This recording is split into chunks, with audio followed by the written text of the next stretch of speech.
This is CGTN, China Global Television Network.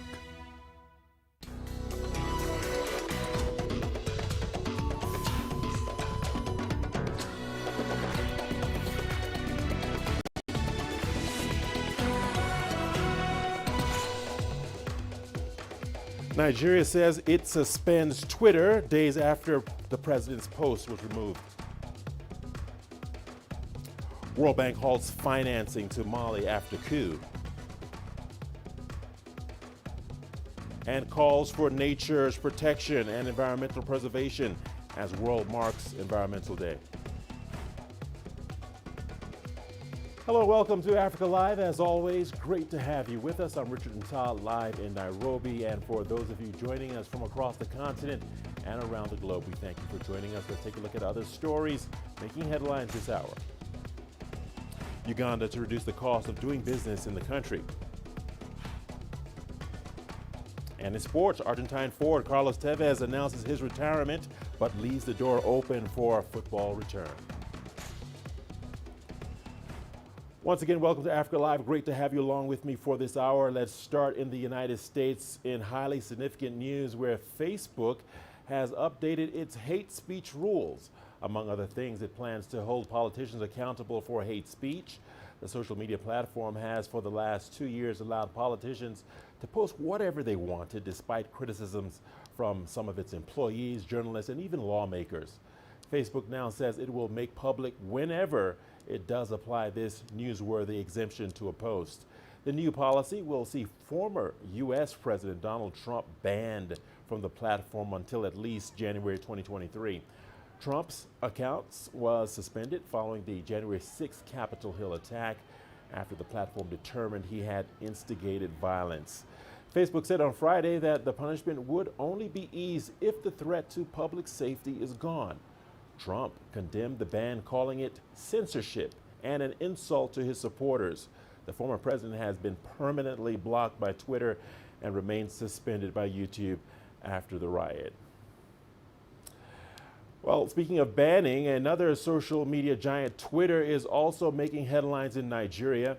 Authorities have suspended its activities in the West African country. The move came Friday, 2 days after the social media giant removed the tweet by the country's president, Muhammadu Buhari. The tweet had threatened to punish regional secessionists. Twitter said they removed the tweet for violating an abusive behavior policy. All right, let's bring in CGTN's Deji Badmus in Lagos. Deji, thank you for joining us here on Africa Live. Deji, how have Nigerians reacted to these developments?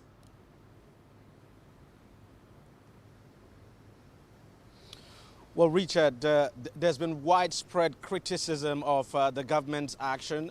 People are not happy. Of course, you have those who are in support of what the government has done, but you put it on a scale, the majority of Nigerians, I would say, from what we have seen, have been very critical of that decision, saying that the government should not have resorted to a suspending. By the way, it's not a ban, it's a suspension. That's what the government says, an indefinite suspension. So it leaves open a window of a resolution to this. But let me also say this, Richard, that what I have noticed is that while all the mobile networks have actually blocked the Twitter page now on their networks, people are still able to access Twitter through other networks. I mean, other networks that are not mobile service providers, because I've noticed that. And then some people are using virtual private networks as well to circumvent the suspension. But all the same, people are critical of the government's decision, and some people feel, look, the government should have at least discussed with the social networking, with Twitter now, and try to resolve this rather than resort to this suspension, because as some people will tell you, it affects a lot of people. There are those who are using Twitter for their businesses. It affects them. It affects those businesses, especially young people.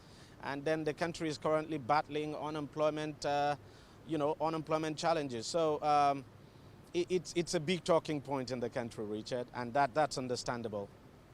All right, Deji, important and compelling statements that you've made there about the suspension. Now, Deji, in the past, Nigeria's government has initiated efforts to regulate social media. Can you tell us more?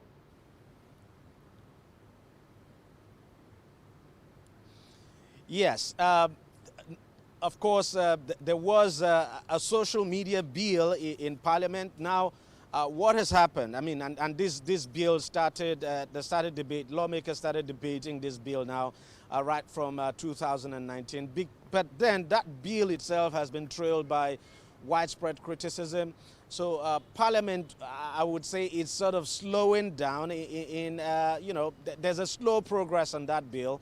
Nothing has come out of it yet. So as we speak, there's actually no regulation of that such, in the country. But then you also have in the country the Cybercrime Act, which some people have actually argued takes care of certain abuses we see on social media. But then the government feels that Cybercrime Act does not go far enough, that we would need a social media regulation bill. But up till this moment, we do not have that bill. And I think lawmakers are taking things easy with it just because of the criticism that has actually trailed that bill. So it's still in the works, nothing out yet. So we're left with the Cybercrime Act of the country. That's what the country has at the moment, and that's what it uses, so to speak, to deal with issues regarding social media abuse. Deji Badman speaking to us from Lagos. Deji, we appreciate that update and report. Let's leave it there for now. Moving on to discuss the situation and implications, we speak to Samson Itodu. He is the executive director of Yaga Africa, a civic and social organization. Thank you for joining us, Samson. Thank you. Welcome to Africa Live. Let me begin by talking to you about the number of people in Africa using social media. It has risen exponentially in the past couple of years, offering both promise and perils for the continent. Can you tell us more? Well, thanks for this very topical conversation. Demographically, Africa has a population of 1.3 billion, but mobile penetration is about 33%, and it's the lowest across the world because the average internet penetration across the world is about 74%. If you look at Facebook has about 58%, the highest on the continent, followed by YouTube with 24%, Twitter has 11%. But if you look at the benefits of social media, you look at the contribution of the tech sector to GDP of nations on Africa is proportionately high. If you look at building social cohesion, promoting accountability, social media has become that space where citizens engage. It's a tool for both direct and deliberative democracy. But what you have seen is the state clamping down and trying to regulate these platforms just to escape accountability. In 2020, there are about 29 countries that shut down the internet across the world. 12 of them are in Africa, 12 from sub-Saharan Africa, and 2 from North Africa. Ethiopia alone, has had the highest number of shutdowns. And you ask, why do you have governments responding in this manner? No doubt, these social media platforms have been tools to propagate hate speech. You can see vaccine hesitancy and the misinformation, just around the vaccines and the COVID-19 vaccines. DRC is returning 1.3 million doses of the AstraZeneca vaccine because of misinformation. Yes, these platforms have been used, but I tell you, if you weigh the cost benefits, the benefits of these platforms have been so high on the continent of Africa over and above the costs. All right, Samson, to your point, how do we strike a balance then between unrestricted digital media and limiting messages that are potentially dangerous? In other words, how do we achieve a conducive digital ecosystem? Samson? Well, I think it's important to stress that this is one conversation that has generated a lot of controversies in contemporary political discourse. And it's about this non-governmental regulation of this space. The whole idea that absolute free speech is tenable it's unsustained. There has to be some regulations on what? On free speech, particularly speech that threatens peace, and when there's a threat of harm. And when you have those kinds of messages, incendiary and hate speeches on these platforms, the platforms need to rise to the responsibility of regulating and deleting those content, harmful content online, because we've seen how they've been used for political instability across Africa. Look at what happened in Nigeria, and the fact that the president, banned the use of Twitter. Totally unacceptable. It's an encroachment on the constitutional rights of citizens, because you've banned a platform that citizens use, to engage the state. And these forms of oppression and repression needs to be resisted. But the platforms have a responsibility, because Facebook has over 200 million users or subscribers in Africa. Look at Twitter. So the kinds of norms that regulate these platforms can't be the same norms that regulate, smaller platforms. They are playing in the public space, and so it is inherent on them to institute mechanisms to regulate, the use of their platforms to propagate hate speech. And the action taken by Twitter, whether in US or in Nigeria, is welcomed, because our political actors cannot use their position to propagate hate speech at the expense of our collective peace as a people. All right, Samson, let's leave it there for now. Oppression and repression must be resisted. We appreciate your perspective, Samson. Thank you for joining us on Africa Live. Let's now turn our attention to Mali, where the World Bank says it is temporarily halting payments to operations in the country over the recent coup. This comes a day after France suspended joint military engagements with Malian forces. The military's overthrow of Mali's transitional president and prime minister last week has drawn international condemnation.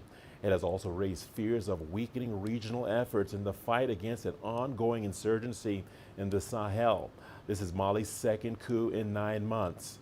The World Bank has been financing projects worth $1.5 billion in Mali through its International Development Association. Meanwhile, supporters of the M5 opposition movement gathered in Independence Square in the capital Bamako on Friday. The rally marked 1 year since the beginning of protests that led to the ouster of then-President Ibrahim Boubacar Keïta. The rally also marked the founding of the M5 movement, which organized last year's protest. The rally comes amid speculation that military leader Assimi Goïta may name a leading figure of the movement as Mali's new prime minister. The move could soften international criticism over the recent coup, and Colonel Goïta is expected to be formally appointed as the country's transitional president on Monday. Opposition supporters had their say on the unfolding situation in their country. We are telling our friends that our people need a helping hand to stand and re-establish their pride, unity and freedom. That's why we respect and welcome any international engagements that will not affect people's interests. The Malian youth are asking to be saved from this crisis. Mali doesn't need sanctions. Mali is a good country. We've shown our cooperation to France. Today, in the face of this problem, we ask France to help us and not to punish us. Tensions are high as fresh clashes have been reported on the border between the Central African Republic and Chad. The clashes come just days after 6 Chadians and 3 Russians were killed during fighting at a border post. The UN mission to the CAR says the situation remains tense while Chad is sending more forces to the border.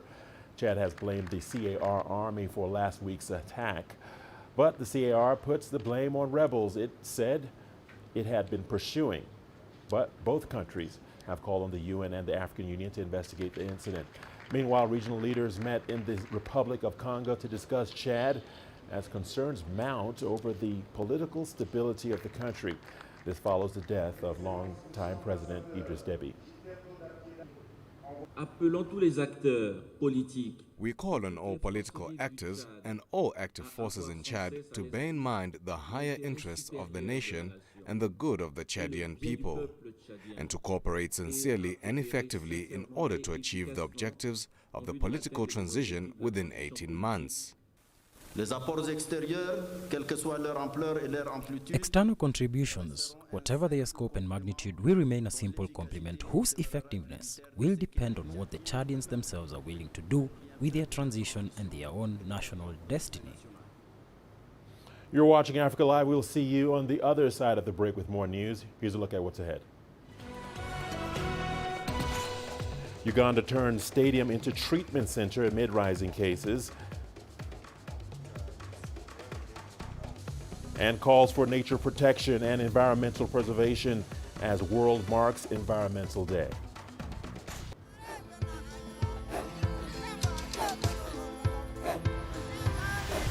Africa is a continent of diversity, with varied climate and enchanting geography, and a people so distinct, but with a shared enduring spirit. We are at the heart of the continent to bring you the untold stories. Let's have a look. We celebrate Africa as it shapes its own destiny. I've been Tunis, Syria, Juba, Ethiopia, Tanzania. Africa Live. Find your voice.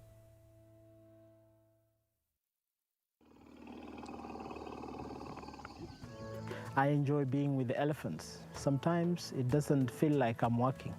I feel like I'm just relaxing with the elephants. Just because they're very calm, they're very polite, they're very intelligent.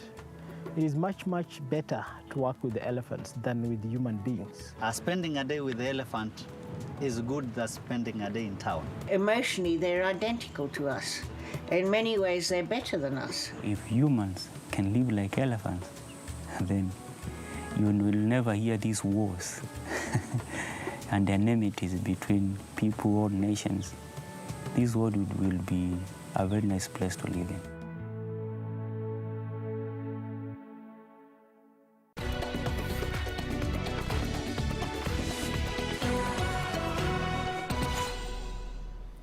Welcome back to Africa Live. Thanks for sticking with us. We appreciate your company. Let's turn our attention to Uganda, where it has been reported that the national stadium, a temporary treatment facility, has been reopened amid surging COVID-19 cases. Nambula Stadium had been closed after cases went down in March, but now hospitals are filling up again. Uganda's health ministry says the national referral hospitals are getting overwhelmed. ICU beds are running out as the number of critical patients increases. The government is now sending patients to the National Stadium, which had previously been used as a temporary treatment facility. The health ministry says the center has now been upgraded to handle severe cases. Currently, there are over 40 patients of COVID receiving treatment. We have put there even oxygen, because there are some patients who are there and are in need of oxygen. The facility will house up to 2,000 patients. Uganda is going through a new wave of infections. Health officials say more young people are getting infected as opposed to the previous wave. In the last 24 hours, the country has recorded over 1,200 cases, the biggest single-day record so far since March last year, when the first case was reported. The country is now carrying out mass vaccination of all age groups. Uganda received 9,604 doses of the AstraZeneca vaccines, but disruptions of supplies from India's Serum Institute are affecting the vaccination campaign. More doses are expected in 2 weeks through the COVAX facility. We are likely to receive about 175,000 doses. So we hope that the process will not be interrupted, and Ugandans who are willingly and ready to take their vaccines will be able to get their jabs. So far, Japan has responded with $1.6 million grant to help support the fight against the pandemic. The money will be used to purchase equipment to ensure access to vaccines across the country. Isabel Nakiria, CGTN Kampala, Uganda. The health ministry in Tunisia has launched a mobile vaccination campaign across the country. The campaign aims to increase registration and vaccination rates for people over 60. Correspondent Adnan Shawashi has the details. The regional health department set up near-to-home vaccination centers for the elderly and the handicapped. The project targets more than 10,000 people. Tunisian medics and paramedics welcomed the initiative. The mobile vaccination campaign is faster and more efficient than the traditional one. The registration and vaccination lasts a few minutes. This operation has made our work easier. This is a good start. Many senior citizens who are reluctant to go to some distant vaccination centers are now getting inoculated in their own neighborhoods. The vaccination is very important. It's saving lives across Tunisia. The mobile service allows people in critical health condition to get inoculated anywhere. The pandemic will not end without vaccination. The Minister of Health declared that over 1 million COVID-19 vaccines have been administered since the start of the campaign in March. Meanwhile, more than 2 million people have registered on the national vaccination platform evax.tn. We'll increase the number of mobile vaccination centers and provide more vaccines from different sources and laboratories. We urge all citizens to register on the national vaccination platform to get inoculated and to flatten the curve of coronavirus. According to the COVID-19 task force, 272,000 doses of the Pfizer vaccine will be delivered in June, as well as 50,000 doses of the Sputnik V vaccine. In addition, Tunisia will receive 500,000 doses of the Sinovac vaccine this month. Tunisia has launched the National COVID-19 Vaccination Registry Project. The goal of the project is to provide detailed information about people who are being vaccinated, as well as side effects. The health department plans to vaccinate more than 3 million people in the next few months. Adnan Shawishi, CGTN, Tunis. Today marks World Environment Day, with Pakistan acting as global host for the day. The theme this year is ecosystem restoration. Chinese President Xi Jinping has congratulated Pakistan on holding the event. Xi has consistently spoken on the relationship between people and nature and called for efforts to protect nature and preserve the environment. He said in his message, only together can we effectively address global environmental issues and achieve the UN 2030 Agenda for Sustainable Development.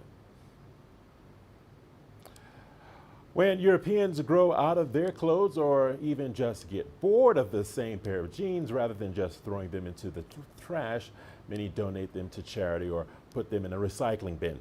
Now, assuming they will be passed on to people who need them, but what if the clothes people throw away aren't attractive to anyone else either? We take a look at how secondhand clothes are damaging the environment and what is being done to mitigate the effects. CGTN's Dan Arab Moy reports from Kenya, where many of Europe's unwanted clothes end up. This is Toy Market in the Kenyan capital, Nairobi.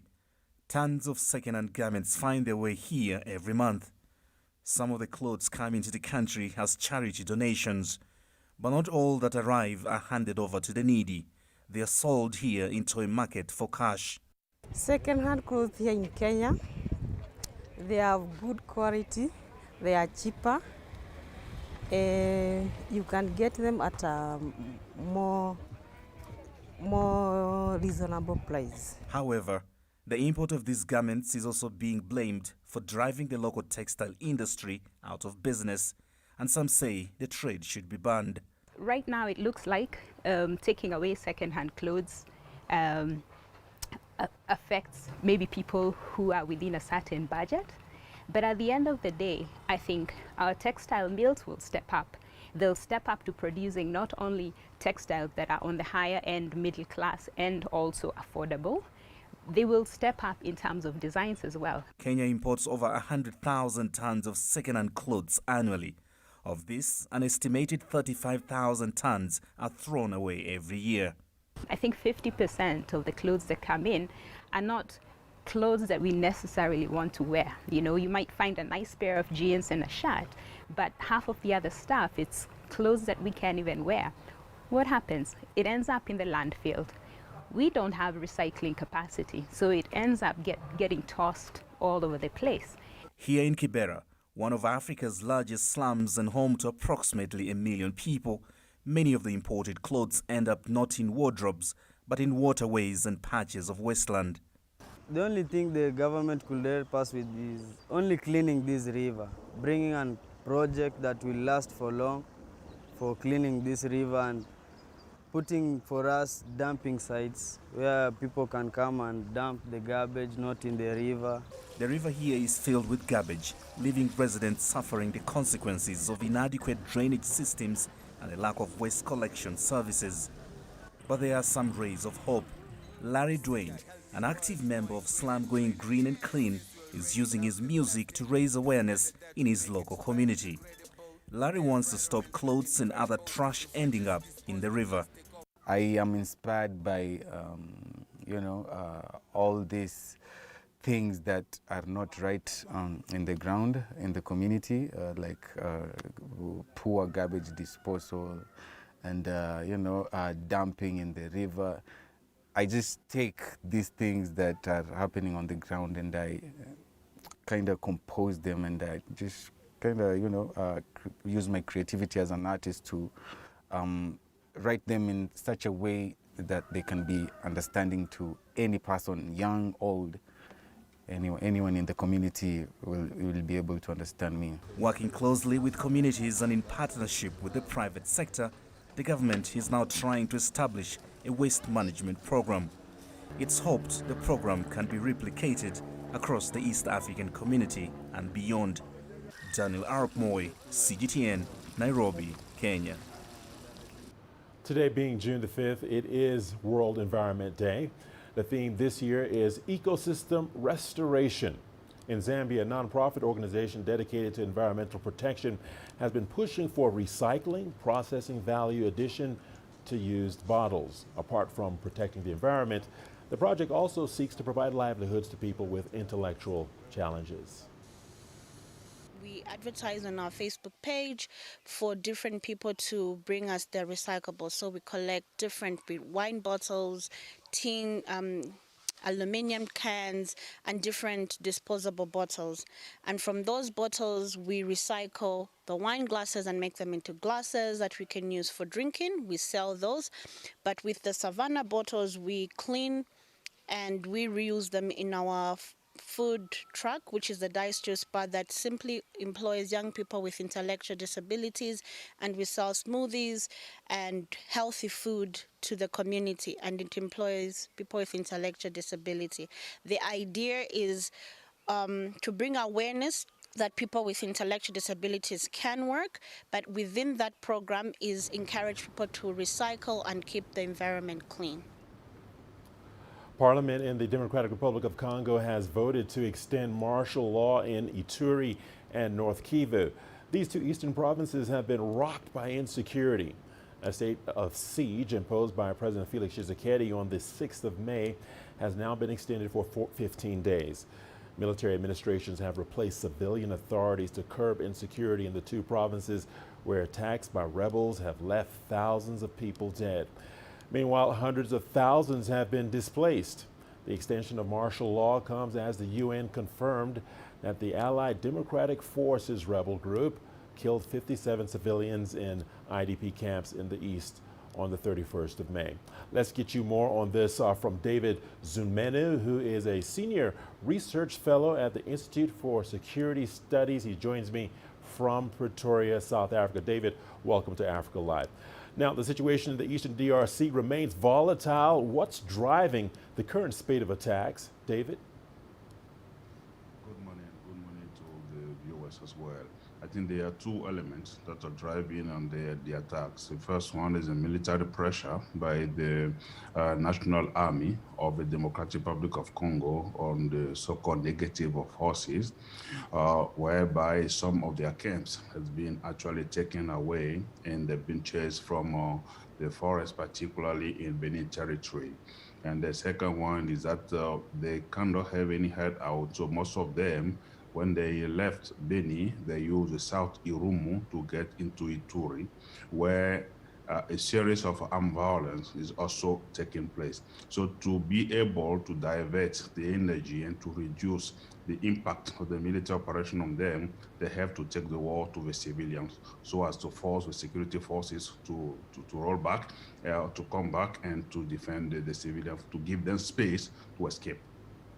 All right, let's talk about the impact of extending the martial law. Talk about the impact of that, and other groups are still managing to launch attacks. Could you elaborate on the affairs over there? I think it's difficult for the FRDC. You know, the territory is as big as in many continents, including in one. And that makes it extremely difficult for the FRDC to be at all places or all the time. And the mobility of the armed group also remain a question, remain a problem. Now, the key challenge that we've been highlighting for the government of the DRC is that it's not easy, it's not enough to conquer the camps where those armed groups are. It's also very important to dismantle the network through which they receive arms, weapons, and life supply, in fact, to remain resilient and to remain challenging to the security forces. I think once on the ground, the second level of intervention will be intelligence gathering to be able to cut any supply to those groups to make them vulnerable, so probably to force them to disarm. All right, that brings me to my final question. Before we let you go, David, from your perspective, what will it take to end the cycle of violence in this region? I think the cycle of violence in the DRC will take more than the state of siege. If you remember, since 2019, there have been military operations in the reducing the nuisance capacity of those entities. So we continue to say that there need to be structural intervention in terms of a coherent DDR process, in terms of intervention at the grassroots level to see exactly what are the local causes of those conflicts, and need to see some kind of improvement in the governance, the reform of the electoral system, all those ingredients that continue to provide justifications for armed groups to wreak havoc and to take the war to the civilians. David Zunimo, thank you for your insight and analysis. Time now for a short break. We've got your business news coming up. Here's a look at what's ahead.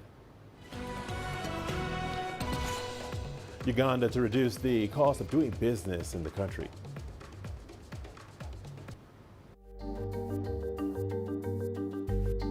Africa Live. Find your voice.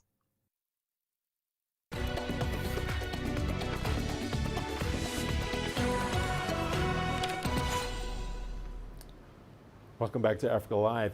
The UK and EU regulators have launched formal competition investigations into Facebook, marking a rare coordinated probe on a big US tech firm. The UK's Competition and Markets Authority says it is investigating whether Facebook is abusing a dominant position through its collection and use of commercial data. The investigation will also seek to determine whether the link between the main Facebook social network and Facebook Marketplace is in breach of EU competition rules. Facebook says it will cooperate fully with both the EU and UK investigators to demonstrate that the investigations are without merit. Today we have opened a formal antitrust investigation to assess whether Facebook has violated EU competition rules by using advertising data gathered from advertisers in order to compete with them in the markets where Facebook is active, such as classified ads. A second part of the investigation will also assess whether Facebook ties its online classified ads service, Facebook Marketplace, to its social network, so the Facebook platform we all know, and if this is in breach of EU competition rules, of course. South African Electricity Public Utility Eskom has said that although its nuclear power plant was faulty, there was no nuclear leak. Coburg Unit 1 has been on an outage since January 2021 and could have assisted in reducing the depth of load shedding had the unit been brought back on time as originally planned. The South African National Electric Corporation announced that they suspended the position of the general manager of their nuclear power plant due to the extended outage. Eskom confirms that there are no nuclear safety concerns at Koeberg, and if needed, the required time will be taken to complete all outstanding work before returning Unit 1 to the grid. Ugandan President Yoweri Museveni has delivered his State of the Nation address in Parliament, highlighting economic recovery programs amidst the COVID-19 pandemic. Museveni says he's planning to reduce the cost of doing business in the country by subsidizing power tariffs and also fighting endemic corruption in government agencies.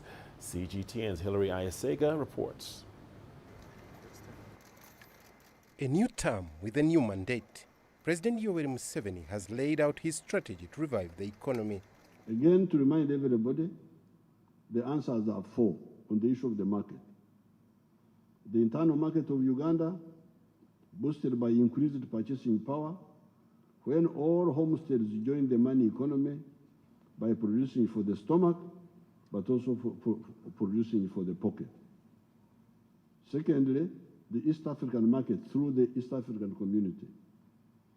Thirdly, the African market through the continental free trade area.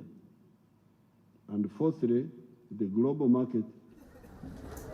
Uganda is still battling the effects of the coronavirus. President Yoweri Museveni says in the next 5 years, he will be pushing to revive the country's economy, which has been hit hard by the COVID-19 pandemic.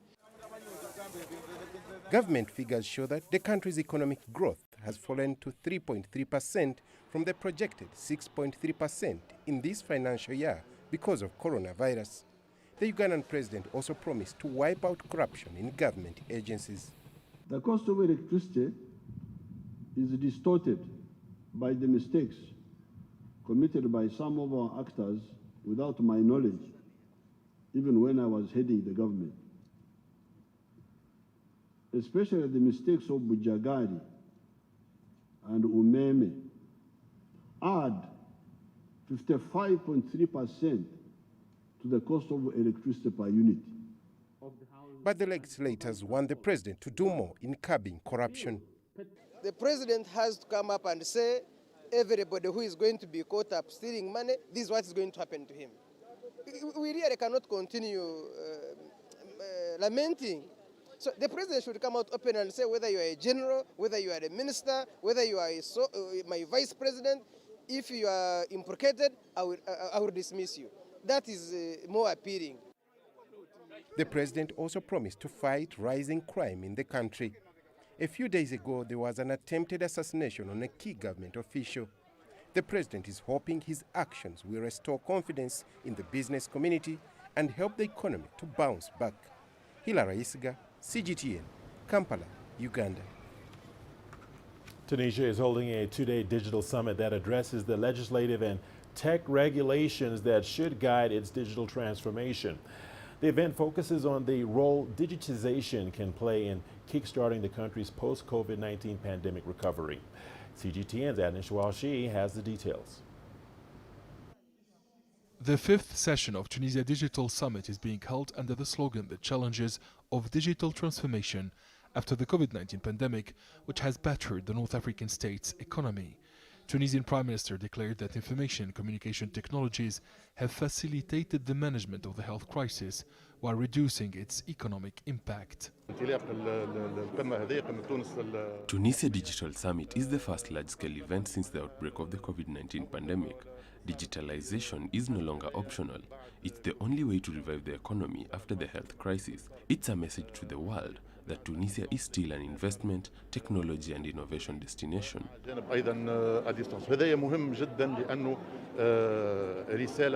The Minister of Communication Technologies and Digital Transition noted that the national strategy of digital transformation for the next 5 years is based on 6 axes, including digital and financial inclusion.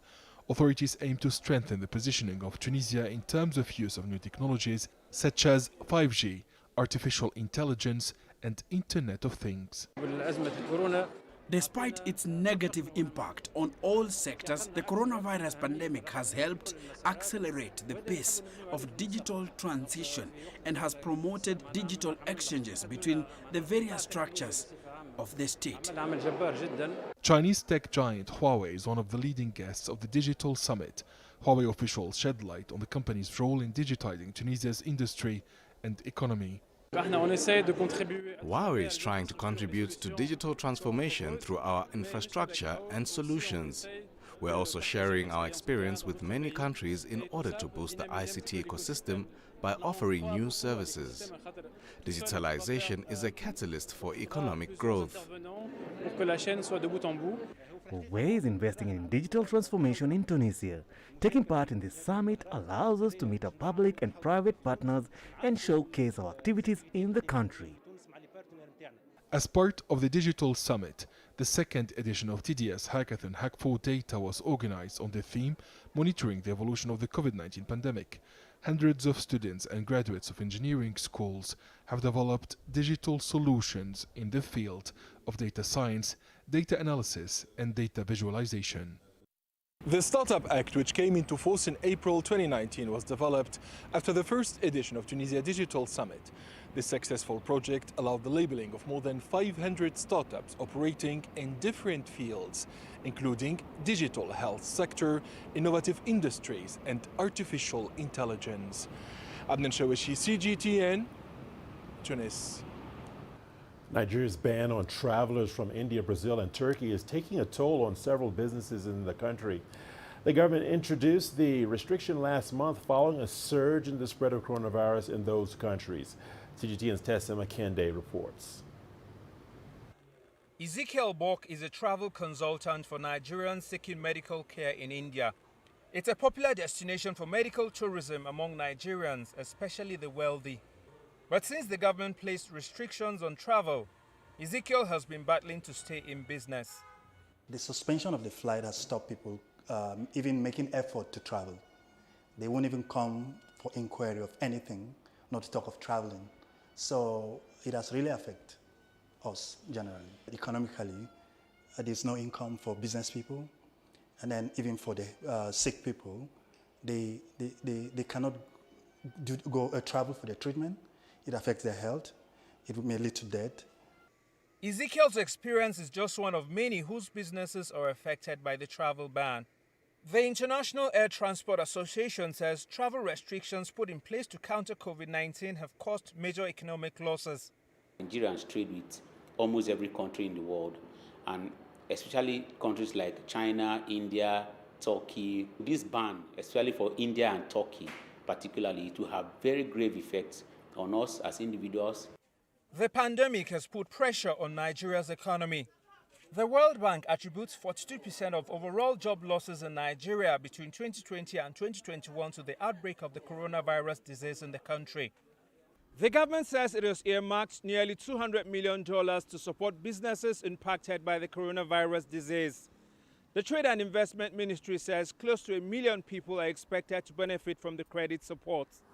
Economic analysts say that doesn't go far enough. The government needs to give further incentive to local businesses that can replicate the kind of goods and services we get from outside the country, especially these countries where the ban has been placed, and try to encourage them. If we cannot give them additional resources. Ezekiel hopes he will be able to obtain a grant from the government. He says that will help him remain in business. Until then, uncertainty hangs over him. Tessum Akendi, CGTN Jobs, Nigeria. Plenty more to come on Africa Live. Here's what's ahead. Researchers in South Africa hope to deter rhino poachers with radioactive markers. Join us in Global Business and see Africa through our eyes. The greatest journeys, the greatest sights, the greatest adventures. Here in Panata, this weir allows the locals to walk on water. We're far more than just TV news. We're your passport to the wonders of Africa. to bring you stories of struggle, survival and hope.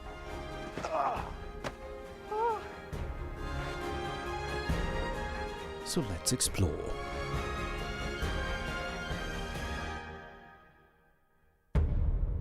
CGTN. See the difference.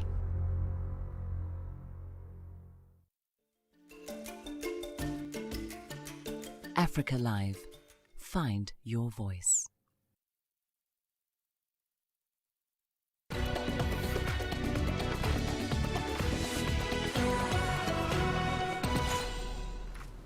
Welcome back. Let's head to South Africa, where researchers are hoping to inject radioactive materials into rhino horns as a way of deterring poaching.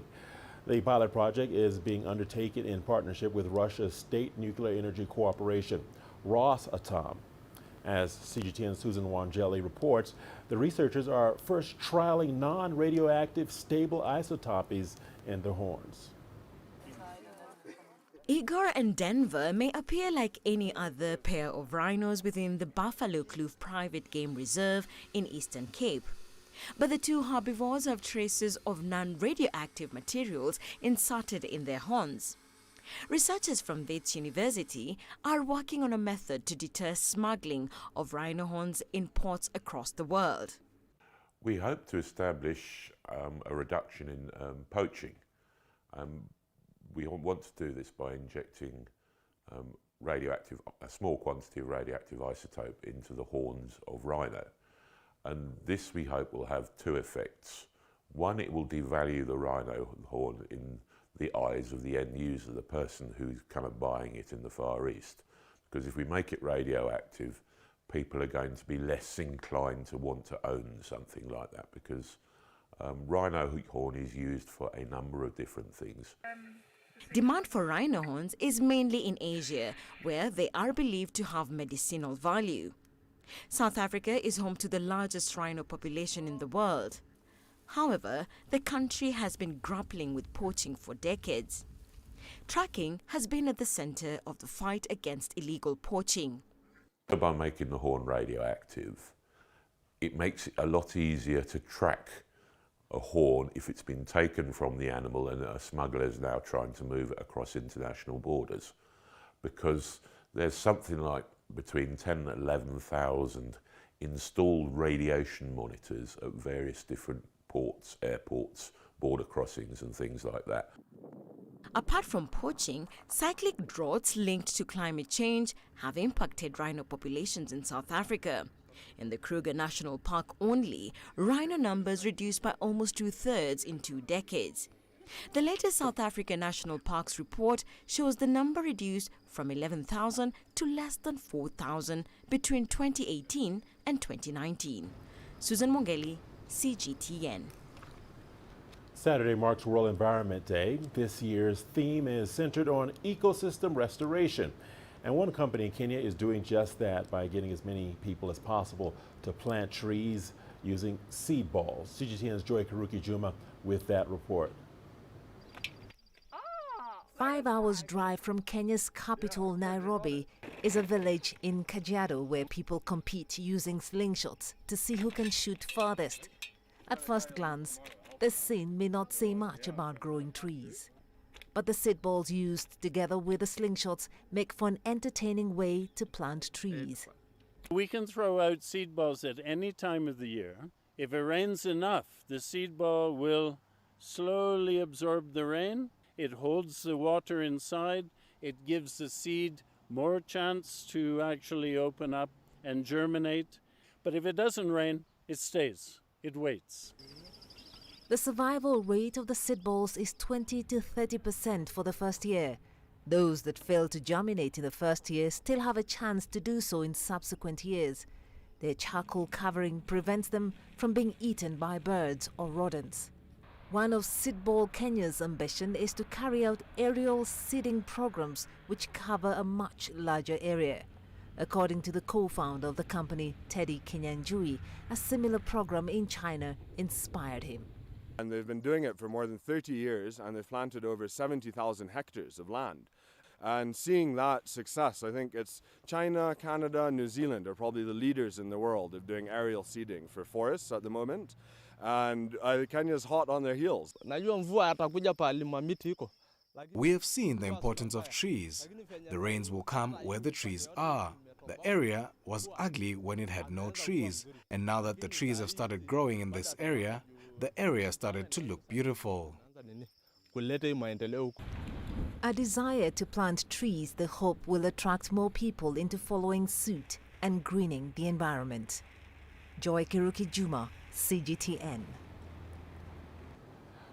Don't go away. We've got your sports news coming up after the break. Here's a peek at the headline.